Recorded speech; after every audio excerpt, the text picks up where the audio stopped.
I see trees of green, red roses too. I see them bloom for me and you. And I think to myself, we've talked before.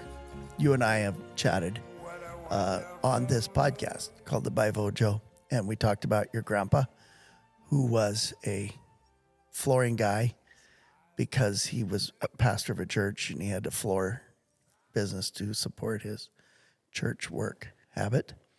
And you're not a lot different, except you're younger. I'm currently younger than my grandfather was. Yeah, But since that last time, we've had quite you've had quite the journey since the last time we've talked.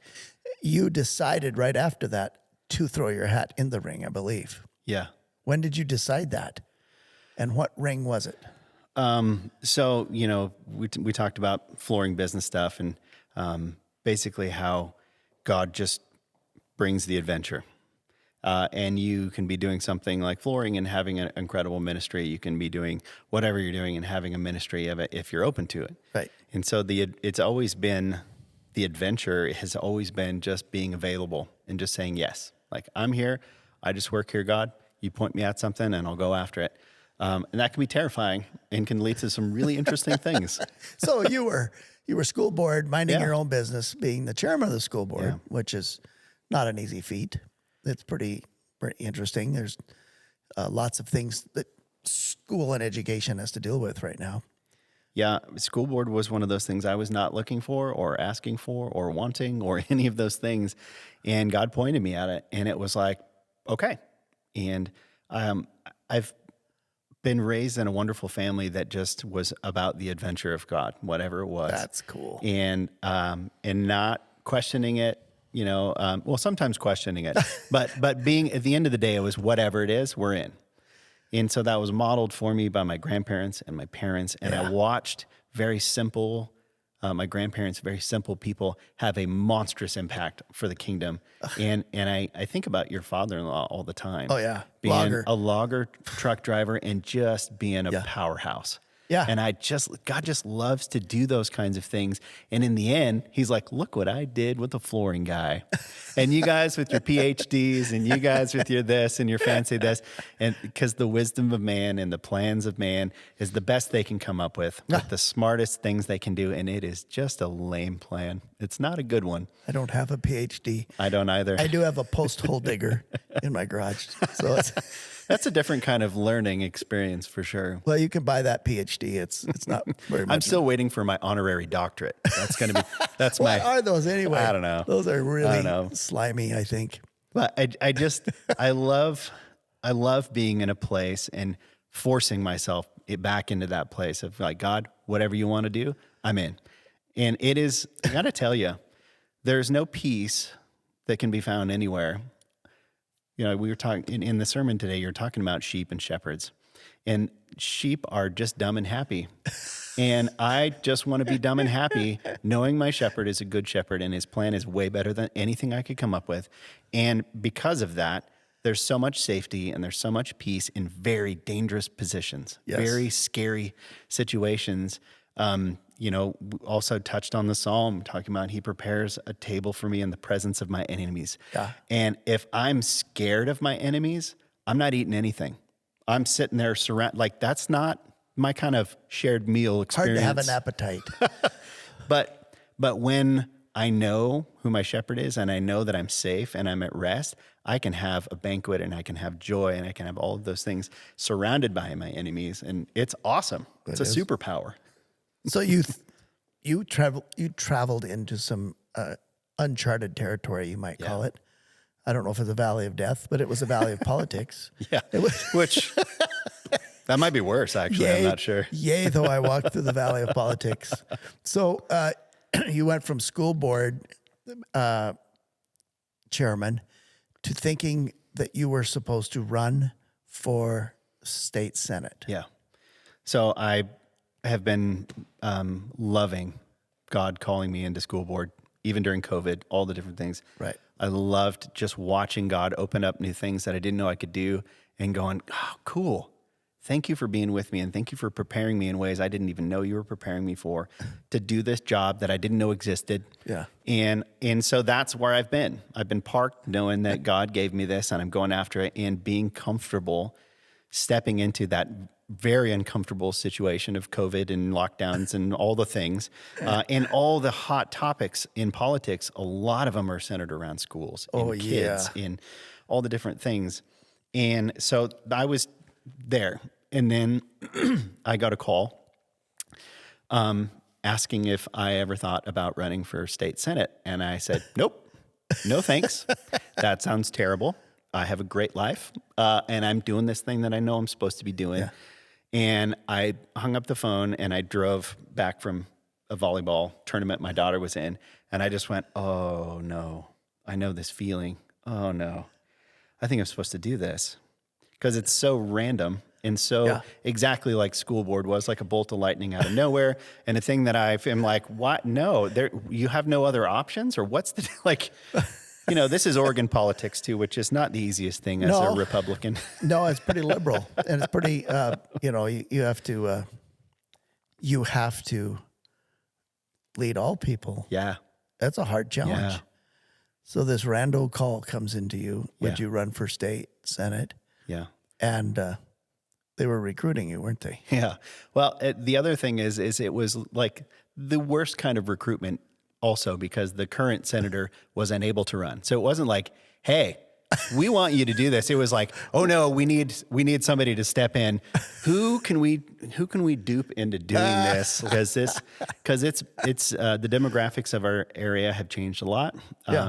And I got attempted talkouts from all my best friends, some of which ran for state representatives. Don't you love for that different. When friends do they're that? Like, don't do this. This is a suicide mission. And I'm going, I know, but I know what I'm supposed to. I know I'm being asked to do this. And I talked to my wife, and she just started laughing. She was like, "Well, you can do this, and this is so ridiculous. It's probably God." I was like, "Dang it! This is the same thing with a school board." But I just knew, and that my conversations with God are always make it idiot proof for me. Please open the door wide, kick me through it, slam it in my face, and knock me on my butt. But I don't want to miss it. I don't want to do something not do something because I'm scared and miss out on the adventure. Do you feel like you were a lamb led to slaughter? Totally, but in the good way. In the good way. So that's that. You didn't win. Let's break the news to the people that are listening. Yeah, I joke with Joe about calling this like how to be a loser for the kingdom. Joking about that, but I knew at the beginning, and my conversations with God were, God, I'm going to do the work, and the outcomes are whatever you want them to be. And if you don't want this for me, I don't want it. And if you do want this for me, then I want it, and I'll go after it, and I'll work. And you never run to lose, and you never just phone it in because you're like, God's going to pave the path for me, and it's going to be no effort. And and so I, on a daily basis, God, open the door or slam it. Make it impossible for me to win if it's not your will. And in the meantime, I'm going to keep pursuing this thing because I know you ask for that. And so to push through that and constantly have that before me, and like every day just laying it down. God, this is major exposure. This is really uncomfortable, but you're with me and I'm good. And what is the time span from you saying yes to the election? Well, the time span from me knowing about that there was going to be an election to the deadline, the filing deadline was a week. A week? 1 week. Oh, so you had a lot of time. And then I had 6 months to run, which the guy I ran against had been running for 6 months prior to this. Oh, yeah. So by the time the actual election happened, he'd been running for over a year. And so it was a scramble, and it was a blast, and it was amazing. But it just that, I come back to that place of every time I talk to people, they're like, what are you doing? Do you know the amount of negative ads and the things people will say in the dirt and all the different things? And it was like, I don't know. I just work here. And I know that if I didn't do this, God would be fine with me. He'd be, whatever, but I know that I'd miss out on an adventure. Yeah. So what were some highlights during that 6 months that God was doing stuff? Oh man, there were moments, conversations, side things, like people come up and they just go, oh my gosh, I could never do that. All these, all these different things. And you're going, Right. That's perfectly valid. That's a rational to not be the target of $1 million smear campaign. That's rational. That's reasonable. But the most fun thing for me the whole time was that God was with me every step of the way. And there were beautiful things all over the place. Oh. And we put all of our attention on the victory. Yeah. And half the time I think God is he's really interested in whatever is happening in the meantime. Oh, and boy. The victory could either be death to you, and thank God I didn't get it, or it could, who knows? But what I do know is there was beauty and there was provision and there were open doors all over the place in amazing scripture and different things. And we grew like crazy because we were stretched like crazy. It was awesome. What is your... I obviously, as a believer, a follower of Jesus, you are, as Michael Summers, the flooring guy, decided that he's going to be Michael Summers, the candidate for Senate. What is the connection with God and being obedient versus being victorious? How many times have things not worked out like I thought they were going to? You thought you were going to win, right? Yeah, because it's a great story. You're like the whole time you're telling the story like, God, this is so cool. You like sit half the time, yeah, and none of the lobbies, none of the big, the big money donors, none of the things, and you're like, gosh, this is so much like Gideon, and this is so much, and you're getting all this inspiration, and it's fueling your tank for the day. But having the conversation, but God, if you're not in it, if you're doing something else and you don't want me to win, I'm good with it. And I said that every day. I'm going to work my butt off. I thought, here's the cool thing. Because it's easy to say when you think you're going to win. Yeah. To be like, God, you're just, you're going to, but all the glory, you know. Yeah. And what was so cool is to get through it and lose and go, I still feel that way. Oh, thank God. Good job. It was true. Because you can, you get into church mode or into all the different things, but really there is nothing better than to go, I prayed for that. I actually prayed to lose if it wasn't your will for me. Ooh. And meant it. It's a dangerous prayer. Yeah, and sometimes it was, more half-hearted than others, but it was real. And we talked about it a lot with me and my wife. And I talked to a lot of my friends about it. And there was, they're going, man, how are you still joyful when I saw that commercial against you and it was nasty and they made you in black and white and made you look like a crazy person? But I didn't let any of that into my spirit. I didn't watch any of that stuff. I'm like, good. God, they're going to do whatever they're going to do. But to walk through that and to really go like, I am not what they say I am. I'm not even what I say I am in my own commercials and different things. Like, I'm just whoever you want me to be. And I am just available to walk out and to have, he could have done that whole season for one conversation I had with the person. Like, Absolutely. I don't know. Oh, you're right. And I, you also tell yourself stories after you lose and you go, well, but man, this is going to be great with my comeback story. And to wrestle with that and be like, I don't need any explanations, God. I don't need you to tell me. I don't need you to like in years have a thing that I look back and be like, that's why, like, I'm willing to do this with no explanation. Good job. Or with no, and that was hard fought. That's super hard. Really hard fought. I want answers when I lose something. But we don't. I'm competitive. You know what? I don't like to lose. And I always kind of laugh at athletes when they're praying for a win. And the other team has Christian athletes praying for a win. Obviously, the winning team is the favorite. What's God going to do about this? I mean, it's like I've got two people that want to win. Oh, what am I going to? I can't answer both their prayers. So, but it's so much not about winning, but about the process and the things you can learn. Tom Landry had a statement that he made. I like Tom Landry as coach at the Dallas Cowboys for years. He was my favorite. He said, when we win, we coach, but when we lose, we actually learn. Yeah. And I don't, it's like, because I don't like learning stuff so much. I want to win all the time. But so on the other side, of losing. What happened to your? Is there any pride at stake that gets dealt with in that moment, or not? You're. I think because it wasn't my idea to begin with, okay and because with it wasn't it wasn't a patch I was looking for. Okay. I guess it's a little round button. It says Senate, and it looks cool and sounds cool. But no, like I put it to death as much as I could because I don't want to be an idol. I don't want to be. How do you put that to death? Just constantly trying to root it out of myself. Anything that I would constantly frustrate my campaign team because they would give me perfectly sound political advice, and I would go and I'd be like, okay, and I'd pray about it, and I'd come back and I'd just be like, I just don't feel like I'm supposed to do that. And they would get so annoyed with me. I'm like, I know I'm sure that's annoying. I'm sure what you're telling me is probably the right thing, but I know I'm not supposed to.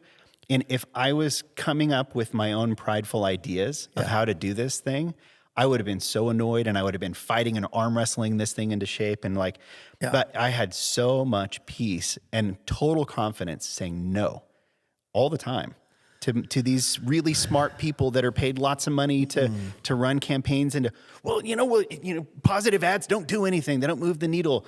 Negative ads move the needle 8 points. I'm going, I'm sorry. I'm not willing to win under that circumstance. Well, you could lose. That's fine. If I'm supposed to win, there's nothing anyone can do about it except for me. If I'm supposed to lose, there's nothing I can do about it. I can't force it. Well, I could probably manipulate the situation, but I don't want that. No. I don't want that at all. There's no peace. There's no provision. There's none of those things. I can't imagine. But you know what? As you talk about that, I remember things in my life I've pushed on that I should have let go. Yeah. And they haven't turned too. out right. Me too. And I was like, those are the heartbreaks. Oh, boy, are they ever.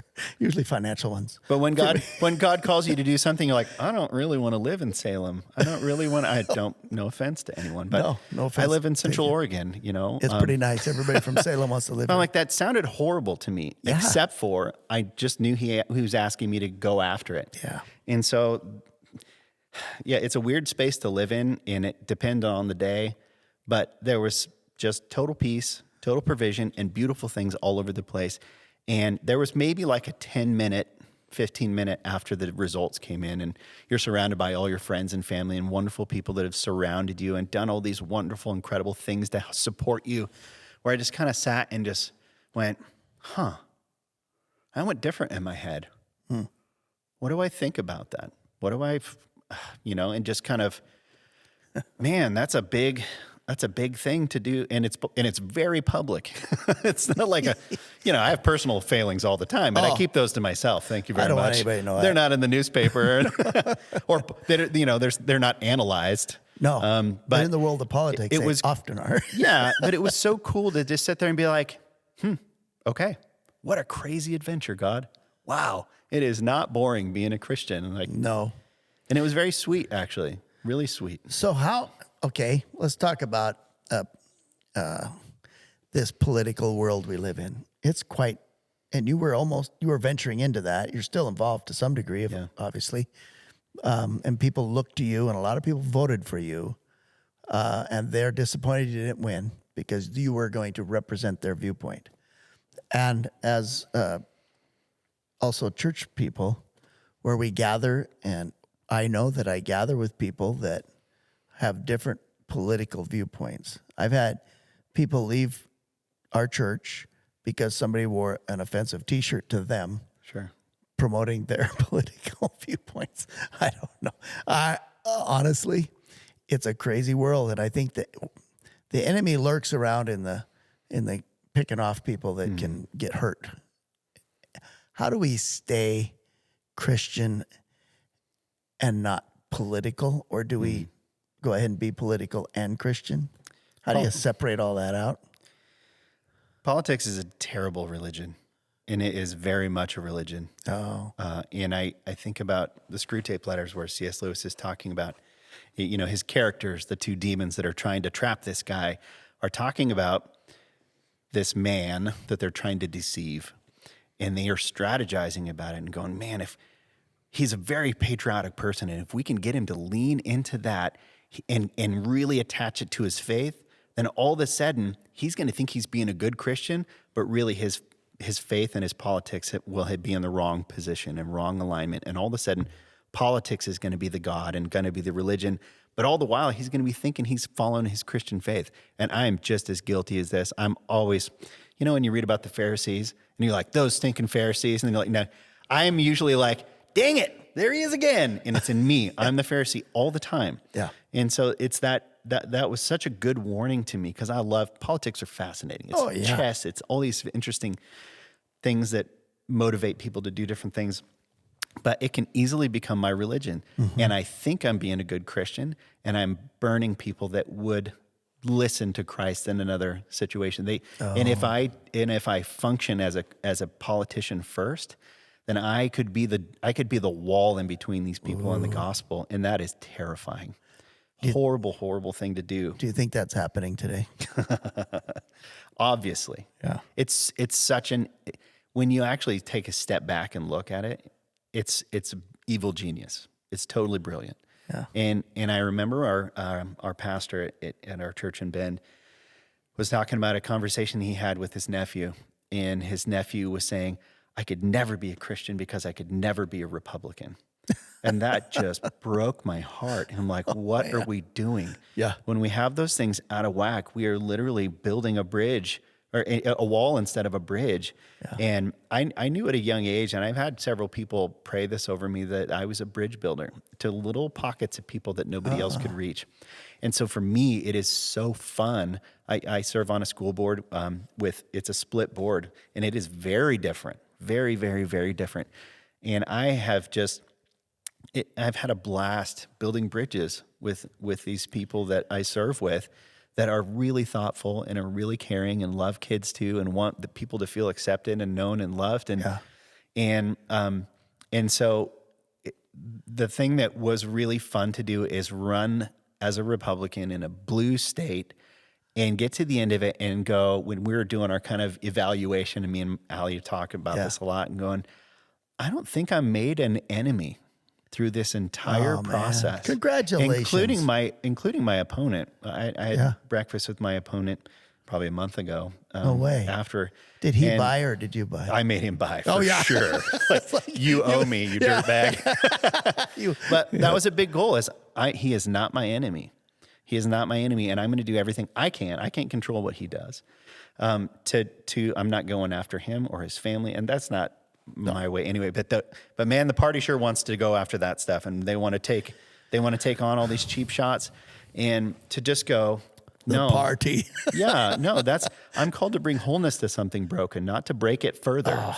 And so it was so fun having hard conversations with people and listening and hearing and going, gosh, that's a really good point. I never really thought about it that way, and growing and being stretched. I still have my convictions. I still have the things that I know I'm supposed to go after. But that is not supposed to get in between my ability to talk to them about Jesus at any point. And if it is, it's going to be on their term. Like, it's going to be them choosing to build that wall as best as I can. I step in it all the time. I do dumb things and say the wrong things sometimes, but my heart is always like, no. It's relationships first, and letting people know that I love them without strings attached as best as I can as a broken human that has thoughts on just about everything. I'm pretty good at judging, actually. I've got it down. It's a strong gift. And I was actually good at judging without letting people know I'm judging. Oh, nice. Yeah, You should teach me your ways. Yeah. It's creepy. It's not. So Michael Summers loses the election. But after the loss of the election, you've continued to have conversations, and I guess the word is demonstrate how that wasn't your God, and that there's a hope after a loss and a purpose, even in our losses. I know this doesn't cheer anybody up sometimes, but actually, let me break the news to you. There's going to be probably more loss in your life than there will be like wins, or what we count as wins. What we think our wins sometimes are losses. Yeah, we treat Christianity, if it's going to bail us out from hard things, and that's not really the promise. He never really told us that. He said he'd be with us in the struggles and through the valley of the shadow. And I think if this Senate race was my idea, I would have been really bummed. And if it was this whole thing that I had to muscle into place, and but I just try to keep myself in that place of like, I just work here. Yeah, but it's above my pay grade. do you know what else I see in that is that you're not fried and wounded, so you could possibly do that again. Only if you ask, though. Yeah, right. You know, when you do something like that and you step out there, then all of a sudden people are like, oh, you can do this. You should do this. You should do this. You should do this. And I'm like, so I've turned down quite a few different things. But I ask God, is this another thing that you want me to do? Yeah. And if it's not, I don't want it. And it's really easy for me to turn down that too. And so I try to keep myself in this place where I'm not budging until you move me. And so I have to run again for my term's up for school board. So I'm running for that again. Oh, you are? I love it. It's really important work. And the most important thing, I think, aside from, keeping the wheels on the school bus but is keeping the community from breaking apart over and around school boards and all the different things that are there. Man. And so because you went through COVID on the school board. You went through all the controversy. We had some spicy meetings. Spicy meetings. I mean, you have issues that kids are struggling with, and man, my heart goes out to the kids that are confused and worried and struggling, and they have parents. All they do is fight, and they don't come together for finding solutions for the wounds that they have. So you might let your name stand for whatever God says. I'm not worried about it. Honestly, you might be the governor. Oh gosh, that sounds. If there was a job that sounded worse than state senate, that's one. Well, all that to say is losing isn't the end of the world. Not at all. Not at all. I can. One of the things that Allie, my wife, said is when we were talking about should we do this, she said we've been pretty comfortable. We really haven't been stretched much. We haven't really. Everything is great. Like our life is going really, really well now. Yeah. But we're not growing. And marry somebody wiser than you, by the way. That's just a little aside. That's a good move. Good grief. I did that. What an amazing, with that, with her kind of giving the permission to do, and even the permission to step out and fail to step out and maybe do it wrong or maybe mishear, the idea that hey, what's the cost of failure is missing out on the adventure. You're missing out, and I would rather step into this thing and lose and fail than just live in fear or live in a place where God has to wake you up at 4 a.m. to do the thing He asked me to do.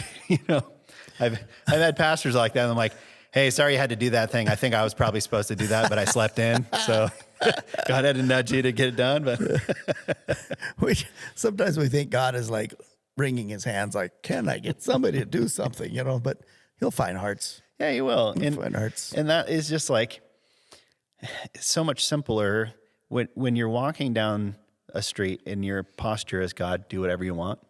Mm-hmm. There is adventure everywhere. And there are conversations that are to be had that are fantastic, that are just Carl Jung wrote a book called Synchronicity, and is a brilliant psychiatrist, and it's talking about how there are so many different things, if you're paying attention, that God is literally breaking all the rules of the world that He created just to let you know that He knows you and that He has a plan for you and He's got an adventure for you. And so there's all these little things that, I like coffee enough, but I go into coffee shops because it's just ripe for adventure and conversation, and you just never know. And when you're looking for it, it's so fun. Yeah. And it's simple, and it just fuels your tank, and you're like, I just had the coolest conversation. And sometimes it's somebody filling you up. It's just, there's adventure everywhere. And the thing we have to risk is missing it, and missing God's adventure and the call that He is, that is scary and that is really opens you up to attack and opens you up to all these different things. But if He's called you to it, then He's made you for it already. And all you have to do is show up. He's always building those things inside of you, and He's not going to throw you to the wolves. He's with you. He's giving you this. He's stretching you. Protects you from the wolves. Yeah. Yeah. So it's like the safest place you could be. I know. Actually. It is, but we feel like we're thrown to the wolves when it's not comfortable. It's a weird kind of thing. Yeah. I like comfort too, and it's something we like, but there's something different. It's something better than physical or maybe emotional comfort. I'm talking about the comfort that comes from knowing you're on mission with God, like you were on that journey of losing.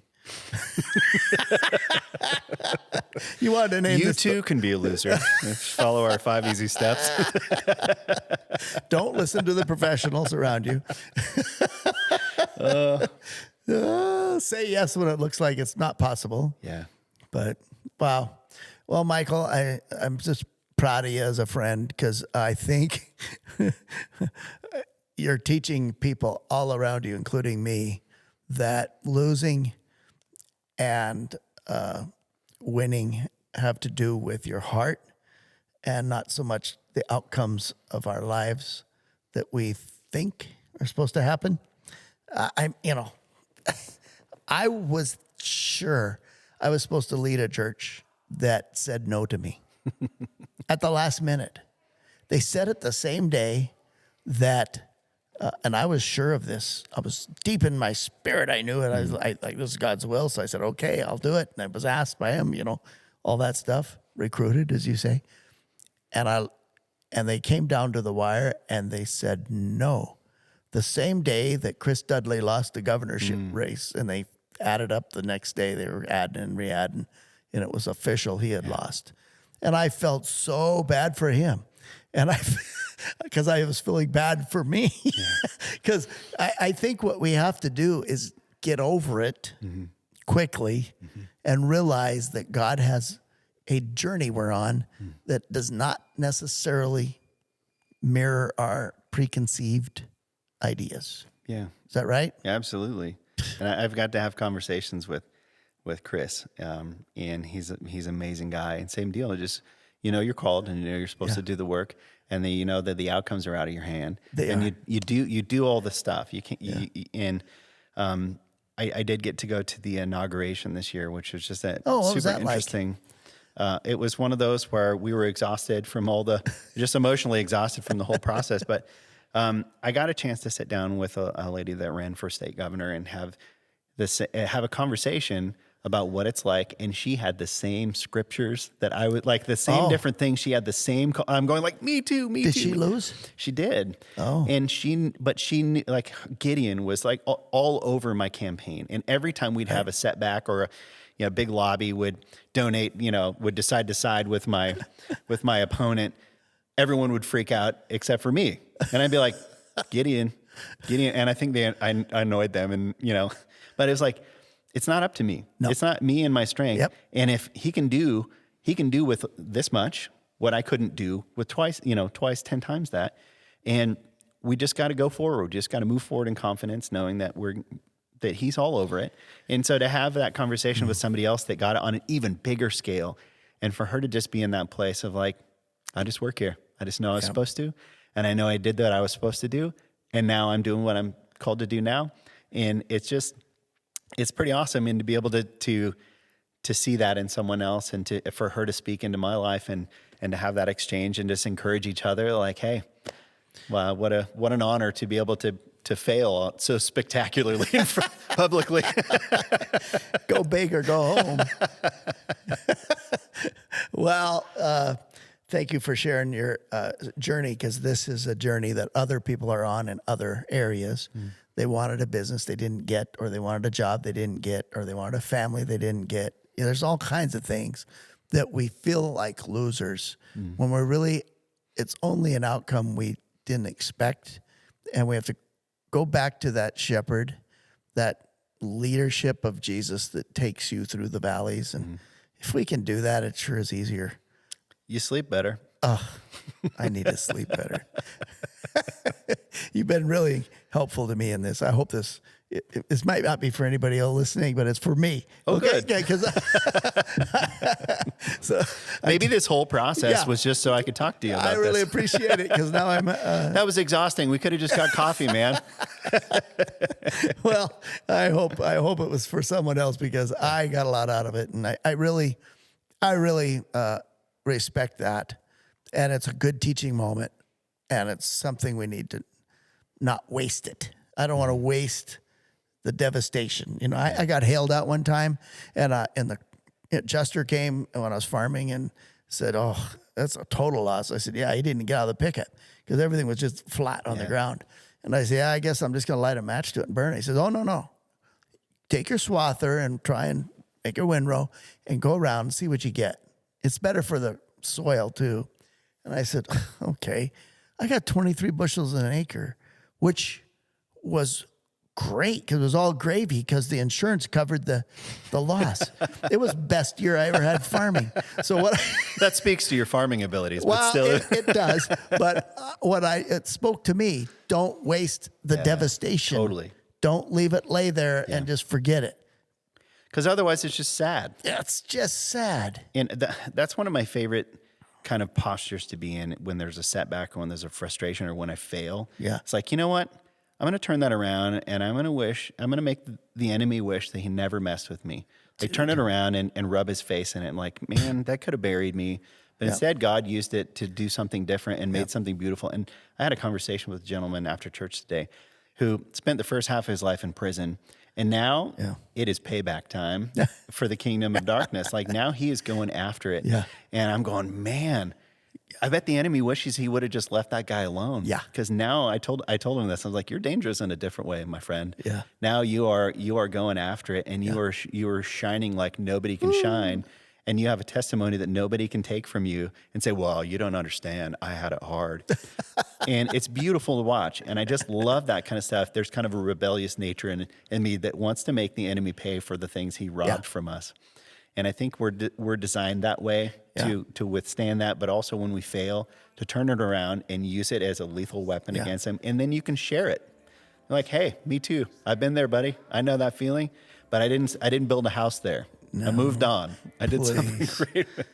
Humbling ourselves into the hand of God. In due time, he lifts us up. Yeah. I think that's what's going on. It's good stuff. Good stuff. Thank you, Michael. Yep. Michael Summers, candidate for Senate that lost, but won.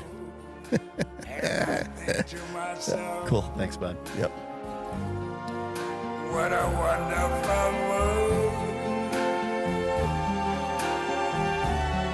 Yes, I think to myself, what a wonderful